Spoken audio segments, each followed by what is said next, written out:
more than a generation of waiting and waiting and waiting, the two most important decisions in the life of the Crenshaw Transit Corridor will be made in the next 60 days. There are two alternatives being considered in what is called an environmental review. An environmental review process is a process that all major pieces of infrastructure go through to make sure that we adequately consider and disclose all potential impacts. And so there are two projects being thought about: a bus rapid transit project and a light rail transit project. At the very beginning, I made the point that we want to focus on light rail. That's the most efficient, the most technologically forward mode that can be in place along this corridor. This is a critical project for the communities in the region and in Southern California because of the importance to the Expo line, the Green Line, and of course the LAX. Another key component of light rail alternative has connections with the Green Line that connects to the South Bay. And so one could conceivably ride a train in the Crenshaw district and ride it directly to the South Bay. And so there will be direct service with the Green Line. And this basically represents the first element of a Green Line extension to LAX. Important to note that although the project is named the Crenshaw Transit Corridor, it really has a much broader scope of benefits. One of the key ones is, as you mentioned, service to LAX. We've all been waiting and have seen how other cities have accomplished rail service into their airport areas.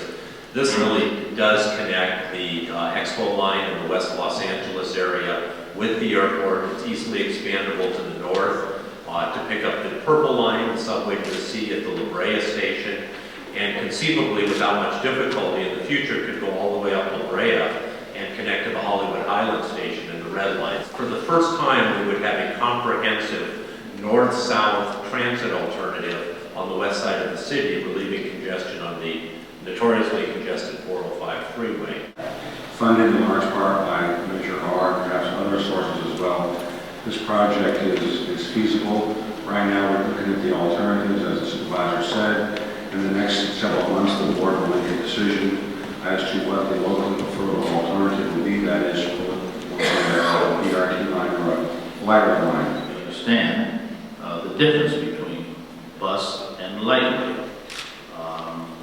The economic implications are clear in terms of the jobs that are created.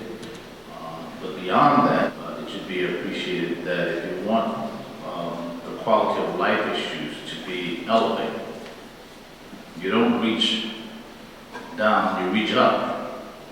And this is an effort to say the quality of life issues are as important along the Crenshaw corridor as they are anywhere else in the region. Right now, Measure R includes $1.2 billion for the Crenshaw project.